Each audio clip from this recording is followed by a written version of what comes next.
can raise capital, whereas law firms and lawyers are ethically prohibited from raising money to do legal services delivery. But these groups can, and indeed in the last 4 years have raised over $400 million in venture capital to compete with law firms that are doing that, further making traditional legal services more difficult from a price point of view.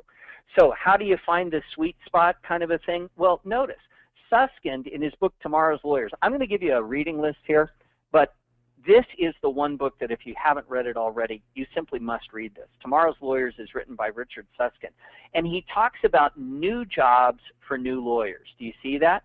And he talks about how that processes are going to become so important. But two of the areas that he talks about in particular are the legal process analyst and the legal project manager. In other words, these are now becoming standalone legal specialization areas, just like employment law, intellectual property law, real property law, family law. Those are all discrete, insular, specialized practice areas. But in the 21st century, you're going to see the rise of these new practice areas, and notice that legal process and legal project management are among them. Okay, I'm going to skip through these definitions. You can read them on there, but just so you know, when I saw this coming, I formed a company, and our whole company exists around these areas of practice.